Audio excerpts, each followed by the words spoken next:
Hello viewers, welcome to my channel. I am Hasham.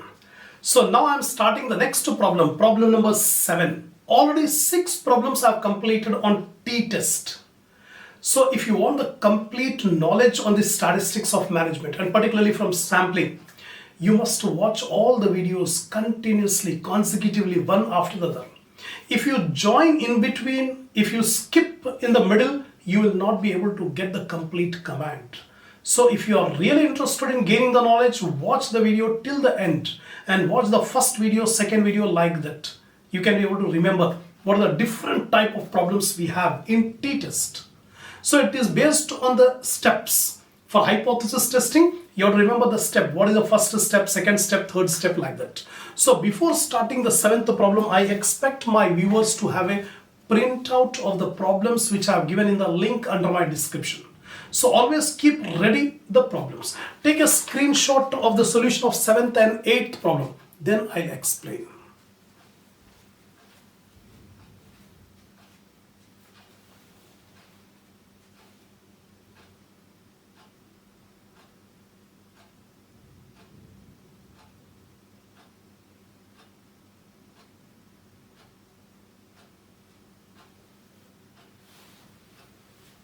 Come on, see the 7th one. Samples of 2 types of electric bulbs were tested for length of life and following data were obtained. So 2 types of bulbs are there. First type 1 and type 2. We want to find out what is the difference in the average life of the bulbs.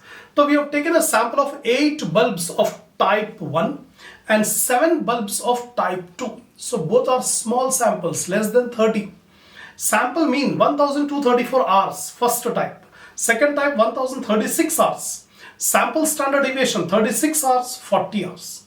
So we are given 2 samples. Sample size N1 8, N2 7. X bar 1 is 1234 and X bar 2 is 1036.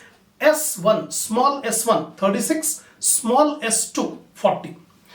Is the difference in the mean sufficient to warrant that type 1 is superior to type 2 regarding length of life?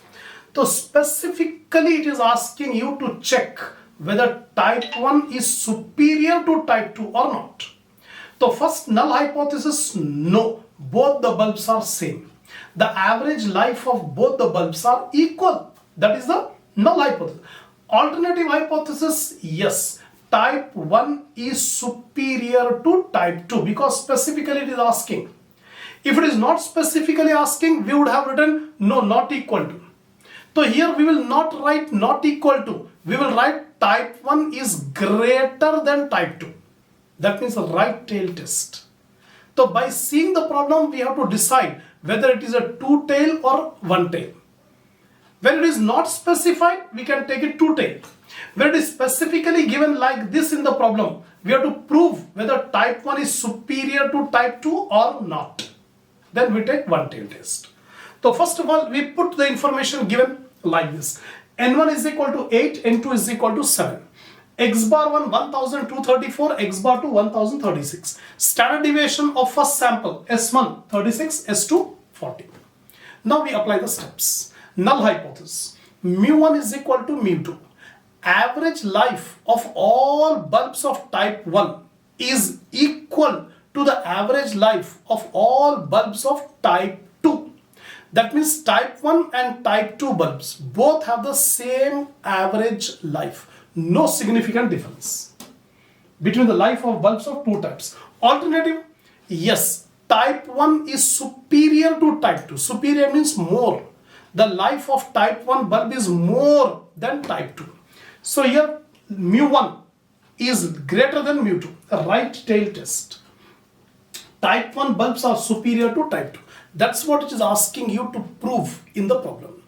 Now, level of significance, nothing is given, so we take alpha is equal to 0.05 assumed. Then degree of freedom, V is equal to N1 plus N2 minus 2. Already in the last video I have explained. When 2 samples are there, we take degree of freedom N1 plus N2 minus 2. 8 plus 7 minus 2, 13. V is equal to 13. Now test statistics. The test statistic T is equal to X bar 1 minus X bar 2 divided by S square into 1 by n1 plus 1 by n2 under root. So first of all, you have to calculate s square. So what is the formula for s square? n1 s1 square plus n2 s2 square divided by n1 plus n2 minus 2. Again, you have to remember the formula. So s square, n1, how much is n1 here? 8. s1, 36. So 8 into 36 square plus n2 is 7. 7 into 40 square divided by 8 plus 7 minus 2. So first of all, you square 36 into 36 into 8. You will get 10,368. Similarly, 40 into 40 into 7. You will get 11,200. Now add up these two, divide by 13, you will get 1659.08. This is s square. Now we substitute all the values in the formula of t. T is equal to x bar 1 minus x bar 2. How much is x bar 1 here? 1234 minus 1036 divided by s square. Just now we got 1659.08 into 1 by 8 plus 1 by 7. 1 by n1 plus 1 by n2. 1 by n1 plus 1 by n2. So 1 by 8 plus 1 by 7. So 1234 minus 1036, 198 divided by 1659.08 into 1 divided by 8.125, 1 divided by 7.1429. So first of all, you add up these two, 0.125 plus 0.1429, you get 0.2679 into 1659.08. You will get 444.4675 root. After root, you will get 21.0824. Now divide, you will get 9.39. This 9.39 is the computed value of t. This computed value of t should be compared with the critical value. What is the critical value? The table value of t at 5% level for v is equal to 13. Degree of freedom 13. For two-tail test, for right-tail test, one tail. For right-tail test is 1.77. See, this is the table value of t. I have provided this PDF of this table in the description. So take a printout of the table value of t given in the description. Now, what is the degree of freedom here? 13.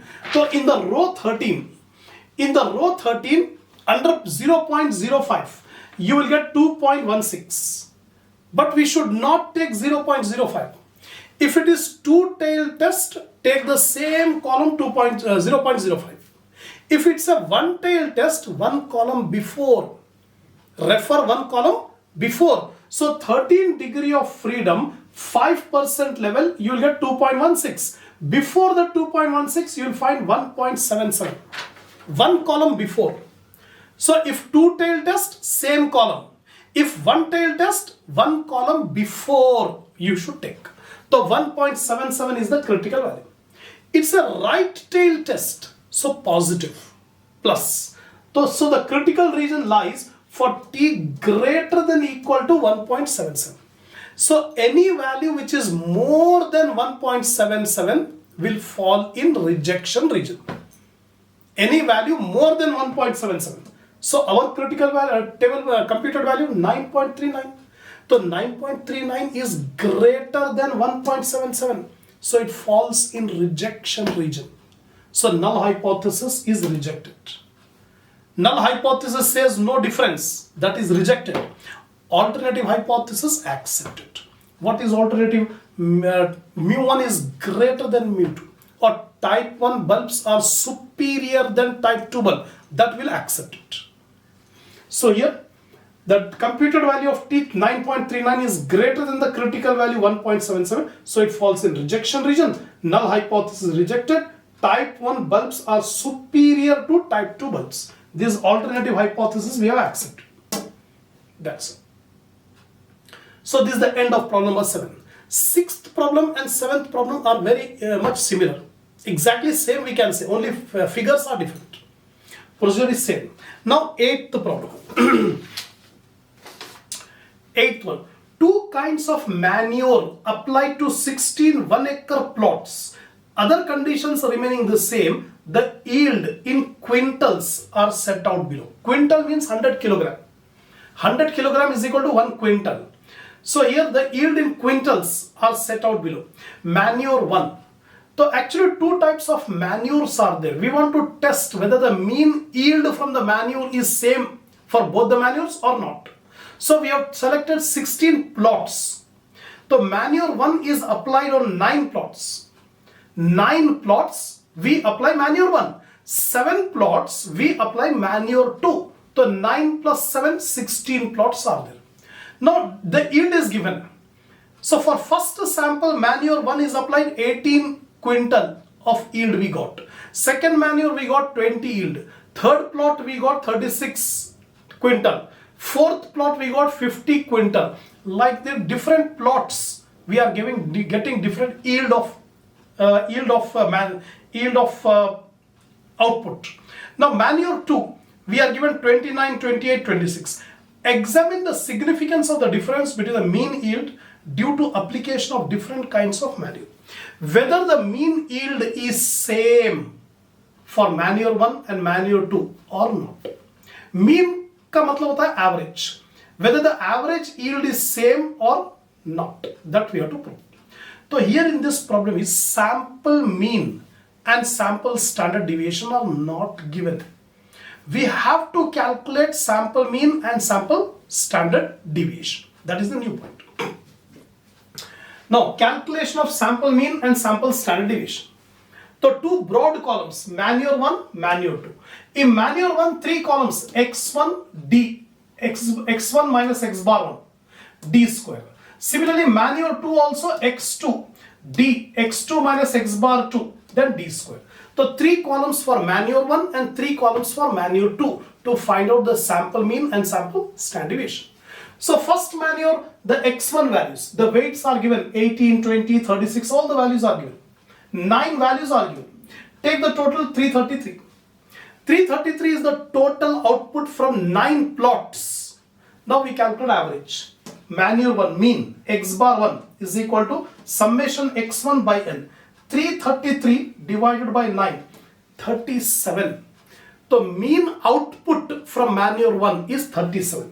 37 quintal. Now here d is equal to x1 minus x bar 1. X bar 1 we got 37. So x1 minus 37. 18 minus 37 is minus 19. 20 minus 37 minus 17. 36 minus 37 minus 1. Like this we have calculated the deviations. Now square it. 19 into 19, 361. 17 into 17, 289. 1 into 1, 1. Like this, d square. 1134 is the summation d square. Now we calculate standard deviation. Summation d square by n under root. 1134 divided by 9 under root. 126 root. 11.225 is the standard deviation of manure 1. So we have calculated the mean and standard deviation of manure 1. Similarly, we calculate mean and standard deviation of manure 2. 7 plots are there on which manure 2 is applied. Take the total of x2, 238. So here manure 2 mean x bar 2 is equal to summation x2 by n. 238 by 7, 34. 34 is the mean yield from manure 2. So here d is equal to x2 minus x bar 2, x2 minus 34. 29 minus 34 minus 5, 28 minus 34 minus 6, 26 minus 34 minus 8.